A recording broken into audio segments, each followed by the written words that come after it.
ఈ రోజు మన స్పెషల్ ఎంతో టేస్టీ అండ్ స్పైసీగా ఉండే చికెన్ వింగ్స్ ఫ్రై అండి. ముందుగా 3 టమాటాలని ముక్కలుగా కోసుకొని మిక్సీ జార్లో వేసుకున్న తర్వాత మెత్తగా గ్రైండ్ చేసి పక్కన పెట్టుకోండి. ఇప్పుడు స్టవ్ మీద బాండి పెట్టుకుని ఆయిల్ యాడ్ చేసుకుని ఆయిల్లోకి చెక్క లవంగా ముందుగా కట్ చేసి పక్కన పెట్టుకున్న 1 కప్పు ఆనియన్స్ వేసుకుని ఆనియన్స్ గోల్డెన్ కలర్ వచ్చే వరకు ఫ్రై చేసుకున్న తర్వాత 1 టీ స్పూన్ అల్లం వెల్లుల్లి పేస్ట్ వేసుకొని వేసిన అల్లం వెల్లుల్లి పేస్ట్ పచ్చివాసన పోయేంత వరకు బాగా ఫ్రై చేసుకోండి.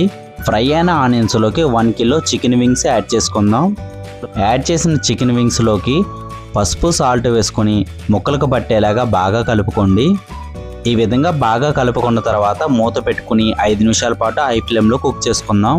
చికెన్ 50% వరకు కుక్ అయిన తర్వాత ముందుగా గ్రైండ్ చేసి పక్కన పెట్టుకున్న టమాటా పేస్ట్ వేసుకుని టమాటా పేస్ట్ని ఒకసారి బాగా కలుపుకున్న తర్వాత మూత పెట్టుకుని 10 నుంచి 15 నిమిషాల పాటు బాగా కుక్ చేసుకున్న తర్వాత 1.5 టీ స్పూన్ కారం, 1 teaspoon garam masala, 1 teaspoon తెల్ల మిరియాల పొడి, 4 పచ్చిమిర్చి చీలికలు, కొంచెం కరివేపాకు వేసుకొని వేసిన మసాలాలు ముక్కలకు పట్టేలాగా బాగా కలుపుకొని కొంచెం కస్తూరి మేతి వేసుకొని చికెన్ని బాగా ఫ్రై చేసుకోండి.